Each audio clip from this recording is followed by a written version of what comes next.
Not all of us had brothers. Not all of us had mothers. Not all of us had others telling us that they love us. Not all of us had dads, but all of us have scabs, and all of us have bags from all of the ex-lovers.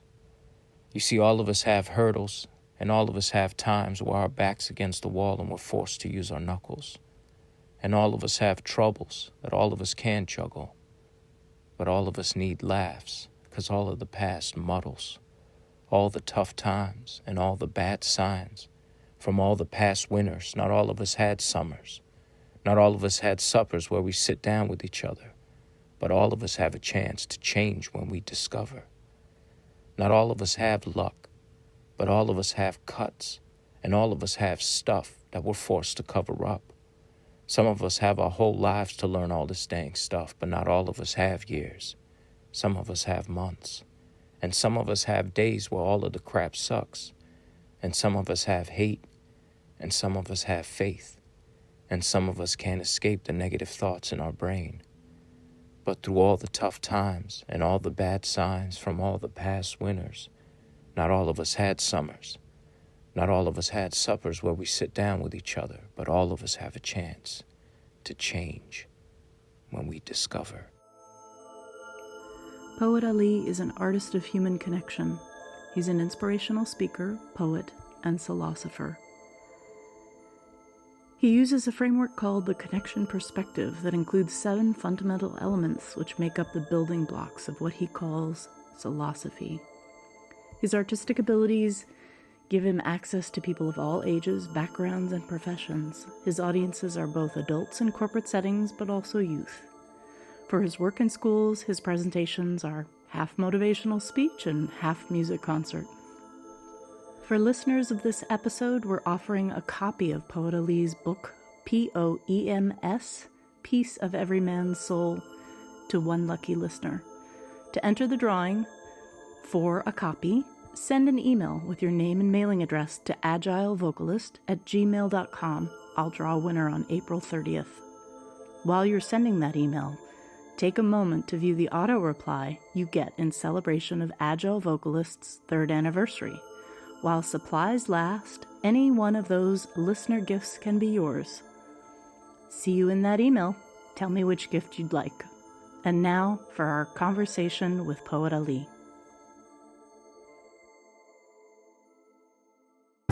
Listen to this next Agile Vocalist episode. Agile Vocalist is a podcast and blog about sound and the performing arts with a California connection. Kind of a fun question. What sound or what song did you wake up with this morning? Or wake up to or with? Preposition varies. Well, after the did of the snooze, after that. Yeah. But this morning I woke up to kind of a bluesy kind of track. Singer-songwriter out of New York named Brooke Angeles. A song called Feel Something was the first thing I heard. Kind of a heavy, bluesy, I guess you would call it kind of a breakup song, but why I like it is the title is about feeling something. You went through it, you let it go, it didn't serve you, you shed your skin, you're growing, but at least you felt something, So that kind of set the tone for my morning. A little heavy for a morning, but beautiful song. Really, really cool vibe. Gorgeous. Do you know the artist at all, or are you just I work with the artist. I produce with the artist. Lucky enough to have a few sessions. Probably the artist I'm most excited about right now because I, get a little piece of what they got going on.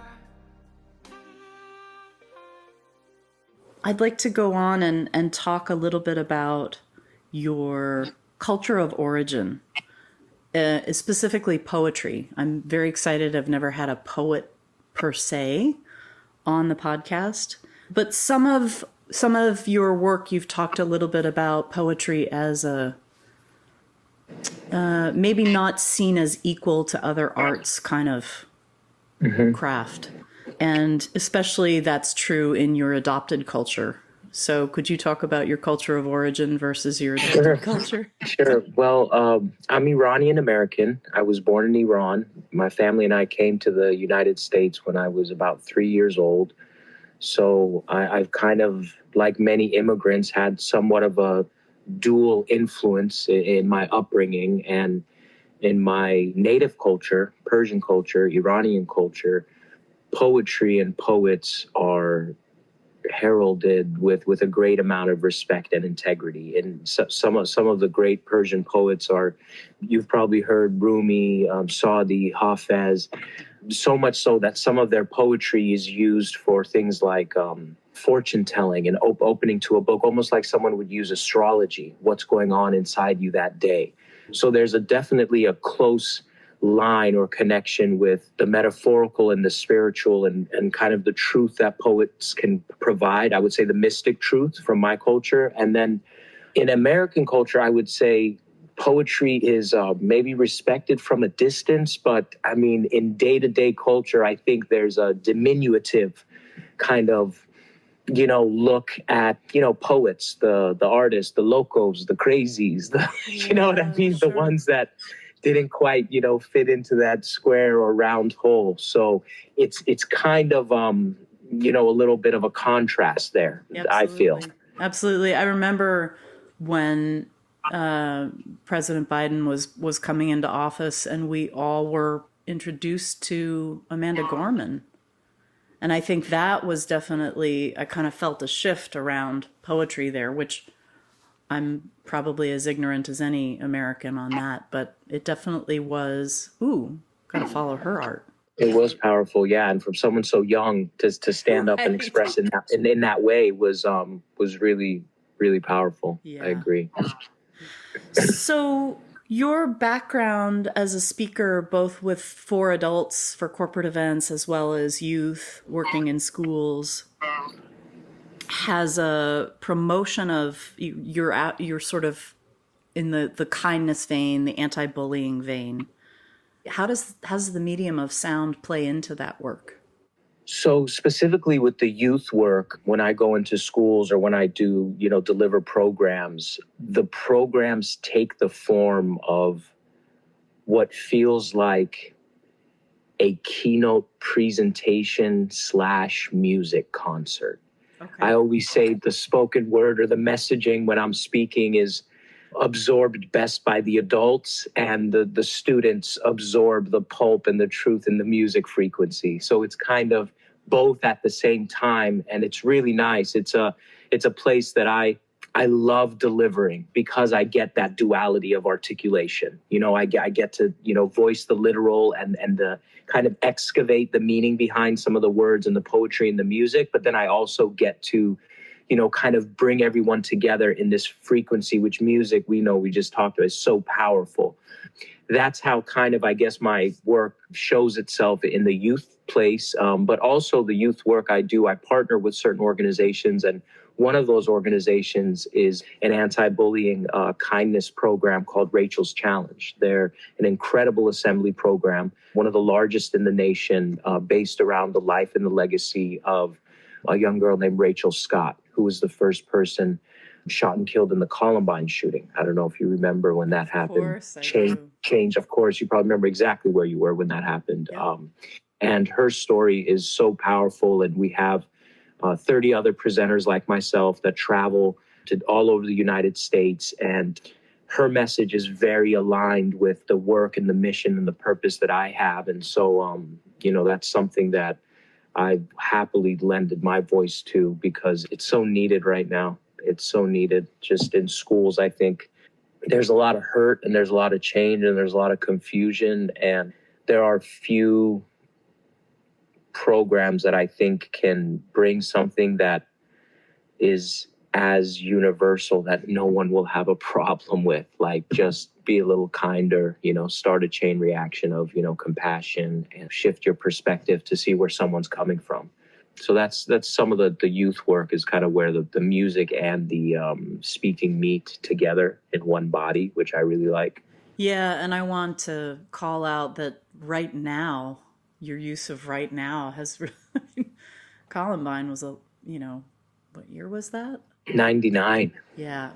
So, like, right now, that's quite a long now. Yeah. And I feel like it's gotten worse, of course, with Sandy Hook.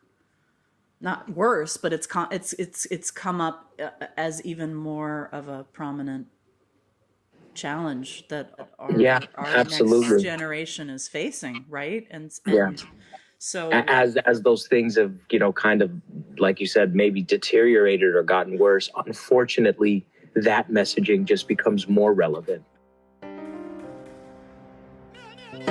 Life don't stop in the city. Life don't stop in the city.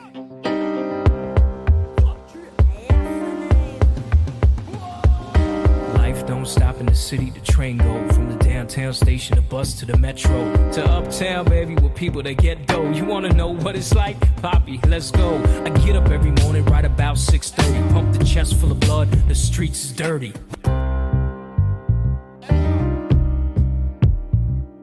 It's cold outside, I got a long ass ride to Midtown when my JOB starts at 9. I bundle up, my boots tied, hustle up, put a fresh beat in my ear, grab my hoodie to cover up. I'm new to the city, they can tell by one look. I wave to people with a smile and they think that I'm a crook. No time for social grace, everybody on the hustle, on the grind, on the move, and they all weary of trouble.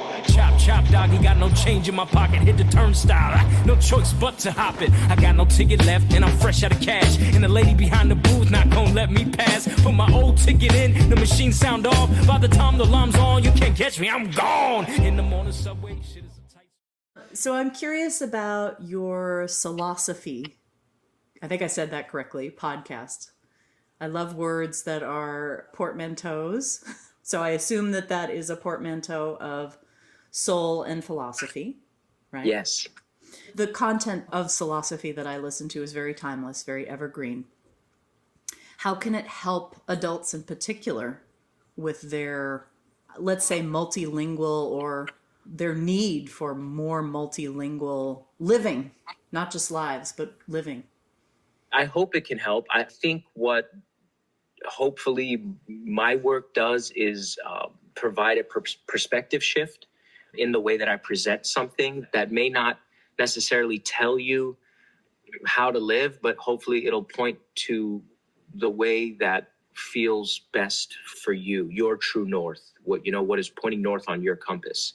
And the Soulosophy podcast is a place where it's almost like the calculus of the human connection work. It's really kind of dense stuff about the way we can absorb as much as possible from our surroundings, transmute that into energy, and then continue to kind of be centered in our purpose and our mission. And so hopefully I'm just providing little keys to I don't want to say success, but to what will open success, what will open happiness. It's like, take this, if it makes sense to you, apply it, and it should bring you to a place of more fulfillment, I believe, because connection is connected to everything. And again, the core of Soulosophy has two main points of connection. One is our relationship or our connection with ourselves. So a lot of it is kind of helping clear the clutter so there's more direct line with you. And then the other is our relationship with our environment, with the people around us,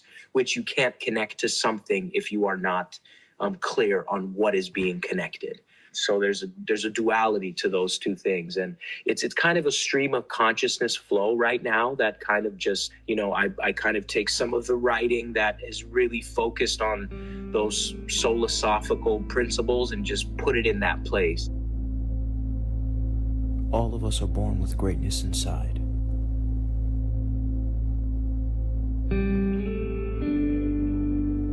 And the most meaningful work we can ever do as human beings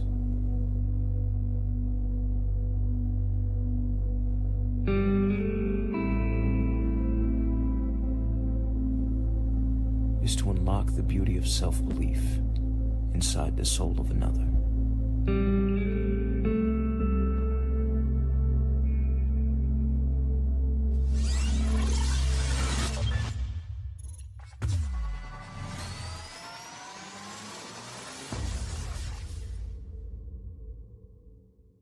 I will say that when I heard you talk at the P.O.E.M.S conference in 2023, so last year, your presentation, which is also very, very highly viewed on YouTube around connection, you asked the audience to talk about the different languages they speak. And one of the things that came up for me, I'm sure it comes up for others, is that language is not always spoken. I speak pretty good horse. I don't do improv, but I do body language, which is kind of wild for somebody who has worked a long time virtually. It's a sensitivity, right? And so languages spoken in sound, to give homage to this podcast or not. How do you decide what language to create in when you create? Written, sound? That's a good question. I liked what you said. That word sensitivity is standing out right now, because I really believe that's what language is. Again, back to the etymology and senses is where are you sensing, and where is your awareness when you meet someone to the things you share. It's not always surface level. It's not always just linguistic language. For me, in creating, I think it comes by way of which language, if we're talking in the literal sense, can best convey the core of what I'm feeling. I think we talked about it earlier, where when you do have access to other languages, it opens up your ability to think in those languages. And so sometimes the language that I'm thinking in is the one that kind of pours out.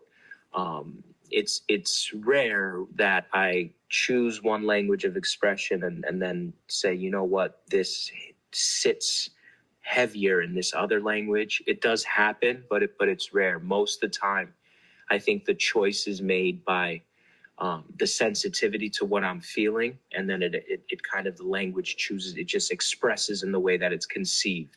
Mm-hmm. Mm-hmm. I'm just noticing how when I first started to watch some of your videos and materials, I was confused because I knew that you had an Iranian background, and it was just the Latino was coming through really strong. It really threw me, because I was like, wait. And so do you feel, coming to the US at age 3, do you feel more Latino than you do Iranian? I feel very, very connected to Latin or Latino culture. Very, very, very much so. And in many ways, Latin culture and Iranian culture have a lot of similarities. The family, it's tradition, the warmth of, kind of the traditions around eating, communal, getting together. But more than that, I definitely, growing up in, California, and again, heavy Mexican immigrant population, heavy Latin population, now in New York, heavy Latin population. I definitely feel very, very at home with that culture.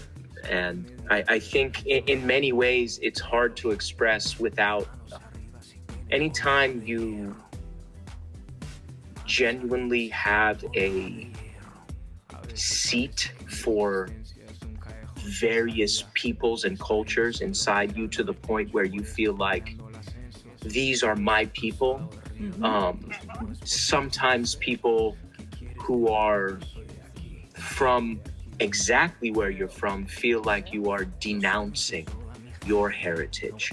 It's never been, I am this, and then all these other things. It's always been, I am me that happens to be this and that and this and that, and associated with, being Iranian. But I guess the hyphenated part of who we are, the part that pronounces our race or our ethnicity, if I can say, is secondary back to connection, back to language, back to sensitivity.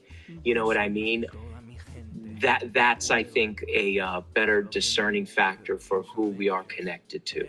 And some people don't like that, because it's just easier to draw lines from, again, the lines that have already been drawn up for us. But I do feel very connected to Latin culture. I do feel very connected to a lot of cultures. I feel very connected to Italian culture. I feel very connected to African-American culture. In many ways, I think growing up in America, you are raised in many of these cultures in a way where there isn't that accessibility maybe in other places where it's not such a mix. So yeah, it's an interesting thing when I think about the mix of culture that's inside me. And again, back if you trace my culture back, the Iranian back to Persian civilization back, there was a time where many people don't know this about Iran. It has one of the countries with the largest minority groups and ethnicity, not minority groups, excuse me, mix of ethnicities within the country. There's a ton of ethnic backgrounds of Iranian people. So it's everything from as far as East Asian to even some Russian and Slavic influence to obviously there's some Arabic influence that came with the Arabic invasion to Indo-European to Caucasian. The Caucasus Mountains are in Iran, so it's a really wide place. You know what I mean? Wide. I don't know how to say it. It's a wide spectrum of influence. Definitely. So you talk about multiple selves and how we are of any age. We present a self on social media or social networks and platforms, and then there's the reality, which I love this theme. I've done a lot of work in those mediums. I've done a lot of work building online communities and organizations, and the abilities that we have to really present kind of what we want to be and who we want to be online. That's also another really relevant question too, with things happening with AI versus what's in reality. Do you want to talk a little bit about how technology is in that divide, in that mix, and how that comes out in your work? I think it's an interesting place we're headed. It's almost like we're driving the car, but we're asking, are we sure we want to go this way? But we keep going that direction, and the advantages, we could talk all day about, what great advances the virtual and digital age has brought us. But I just think that the detriment that it's doing to the way we communicate, the formation of our identities, our interpersonal relationships, our EQ versus our IQ, our discernment is just catastrophic. I think it's dulling our senses as humans, and I guess it depends what's your definition of a human, or what would you like your definition of a human to be, because I believe we're shaping that right now, depending on which way we steer. A human in 70 years, 100 years, 200 years might mean something different than it does now. And I think if we asked ourselves, what do we want it to mean? What do we want human to mean? What are the characteristics that it entails? And to me, it feels like we're letting some of those go and maybe not realizing it. And it also feels the way, we used to do this. We used to pour into and get from each other, share, exchange, receive, from into another human consciousness. Now we are pouring into the artificial intelligence and then receiving from the artificial intelligence, what it has kind of conglomerated as information. So it's more and more ways to feel connected or seemingly feel connected, but be more isolated. I think it's kind of where I've landed on it. Yeah. It's tough because it's also a means, it's for many, it is a means to continuing livelihood. And that's, that has come up in other conversations with artists I've had. And of course, the struggle that anyone has is that you just want to do your craft. Having to learn how to market and get attention for your craft is a whole other skill set. And yeah, I'm so glad you said that, because, and I believe there are so many voices trying to convince artists that marketing and promoting your craft, as you said, is what it means to be an artist. They're really selling that hard. Like, that's what it means. That's what it, no, that may mean what it means to be in the business of whichever industry you're choosing as an artist, a successful business person in that industry. Sure, hands down. But the marketing or positioning of your art should never be confounded with the quality of the art you're making. And I feel like the voices that understand that are the real torchbearers. And like, we need to be louder on that, because everyone's doubling, tripling down and teaching future artists, this is what it means to be an artist. It's like, no, this is what it means to be a great marketer. This is what it means to be a great self-promoter. This is what it means to be an artist at branding.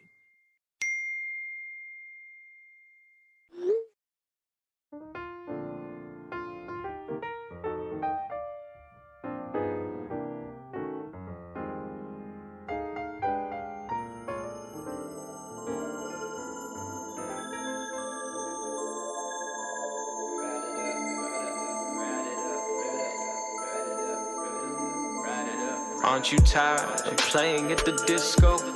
Running around to keep up with the shit show. Posting about your triumphs while you silently tiptoe away from humanity as you hit lows. Damn, I struck a nerve on a big toe. Before you trip, let me explain how this shit go. All of us played a part. It's just not very smart to point a finger unless you're not my kinfolk.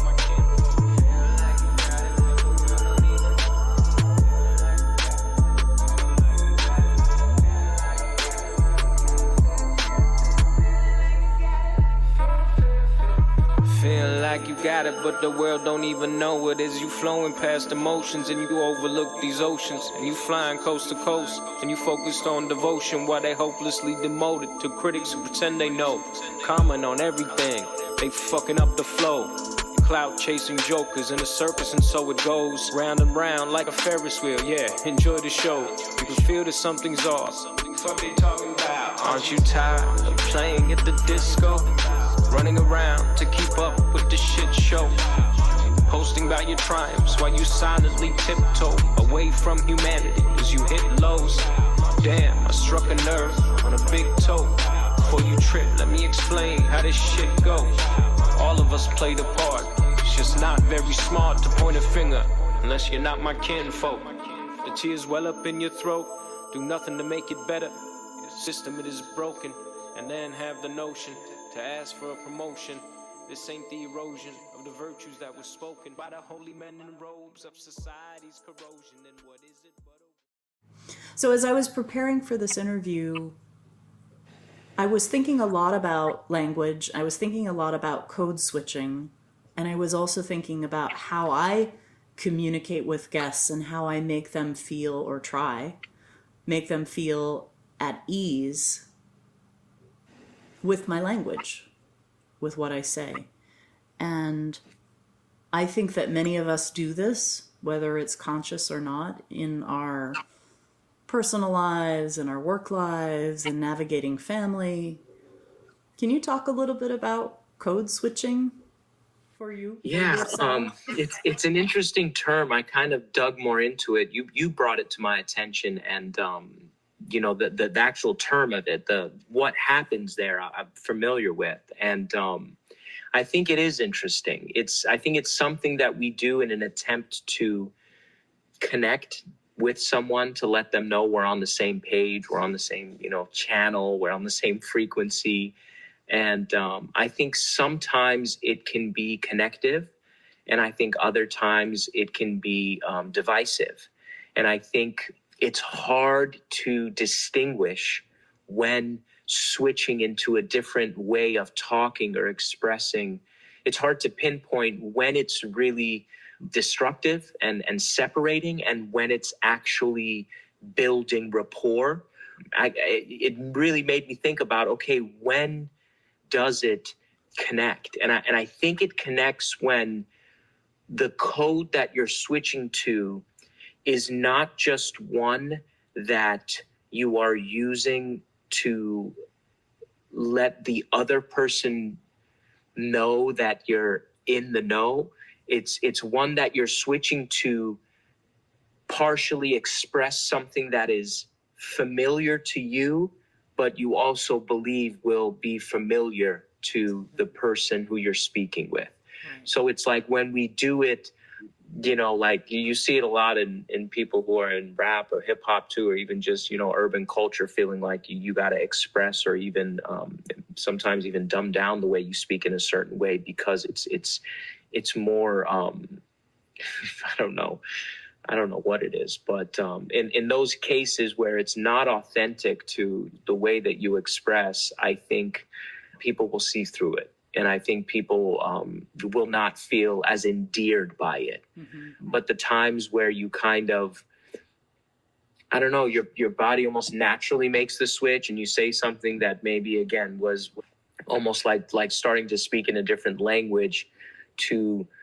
get something across, not to just show a marker that you are somehow surface connected to that person. But it is something we all do. I you know, it's a really, really great question. You know, it made me think about, okay, when do I and how do I?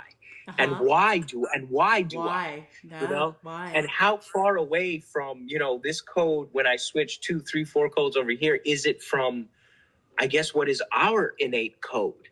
You know, mm-hmm. and are we just a conglomeration of codes? Do we have a root code? You know, right. So it's a good question.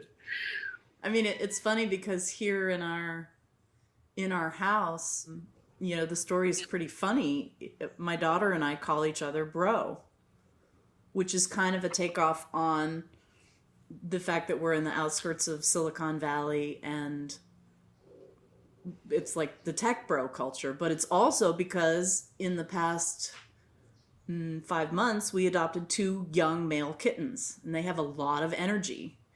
And I call them bros. Hey, bros. But it's not really a normal. Cool. It's not a normal. That's not a normal. Before the kittens, BK. That was not a normal means or speech or expression. Interesting. In our house. Very interesting. I think I'm on a personal journey as well to kind of increase my literacy of rap and hip hop, thanks in part to yourself and other guests on the podcast. Awesome. And just have learned to, I'm looking at rap as a way I can express myself. It feels appropriative. I gotta admit though, I probably will never share it because it feels like appropriation. But it sure is fun to express. I love rhythm. I'm a very rhythmic person. Yeah, you know, it's super, super rich. Hip hop is really underestimated for its level of coding that it has, and maybe that's why you know, in the work that you do with the agile vocalist, you're drawn to it because it's coded so densely. From the slang meaning to the literal meaning to the poetic meaning to the, you know, street meaning to the drug meaning to the money meaning, right. All in one single phrase. And so, again, it's looked at as kind of a dumbed down art form, which I think is in many ways there are powers that be that are intending it to be presented as such. But in its best, it is remarkably intelligent in the way that it uses language. And I think that's probably why you're drawn to it. It's fun to understand the layer of depth. And then again, it does things that no other place, no other really art form does. Like even the way you guys you're calling, each other bros, which you're not. You're calling the kitten bros, which they're not. You're calling, and you guys know exactly what you mean every time you're using it. Right. There's got to be something really intelligent in the design of being able to do that, and that's a deeper level of connection. Yeah, I find that really interesting. I think, the other thing is that you have a book called Poems, capital P, capital O, capital E, capital M-S, Piece of Every Mortal Soul. It's a title in transition. It's on Amazon right now as Piece of Every Man's Soul. And it is a multimedia poetry book, or a multimedia book of poetry. You tell me. Yeah. The second or the first, it's Okay. same. Tell us a little bit about that text, that prose, and your hopes for it. Maybe we'll give away a copy to a listener. That could be fun. I would love that. I'd happily send it wherever you think it needs to be sent. Okay. And I'll send it to you and you could send it out to a listener. That would be awesome. Yeah, maybe I'll find a way to Poems, do that. Yeah. It is as you described, it's a book of poetry that is a multimedia in the sense that it comes with a soundtrack. So first you read the poem in your own voice, and then after you experience the poem as you would read it, there's a QR code where you kind of flash your phone's camera and it takes you to a song that we produced around that poem. So it lives in two spaces, kind of the visual space, your rhythm and your intonation, and then in a way that we produced a frequency around it. And it's really a poetry book of self-reflection. It's a journey of self. It's intentionally structured to leave you at the beginning of something new, a place in your life where you're about to embark on some change of some sort. And then it kind of takes you through a progression, a journey that hopefully begins to unlock enough reflection that clarifies, again, your true north. It's a metaphorical book of poetry that is supposed to help point to your true north. One of the first poems in it is called Make a Wish. And like the first 5 lines is, close your eyes, make a wish, let it sink in.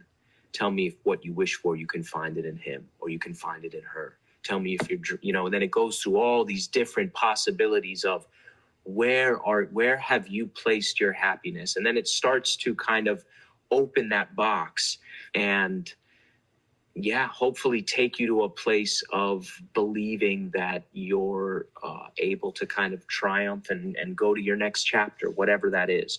We are right now in the middle of trying to build an educational workbook that is supplemental to the text to help, like a guide or a teacher would, or a great conversation when you're sitting with someone and talking through poetry would help open up the meaning that's packed in there, because it's all done through the metaphorical. And again, I think it would help someone understand its utility, not just its entertainment or its enjoyment, which is great, but it really does attempt to be useful in the way that, the best poems hopefully can be.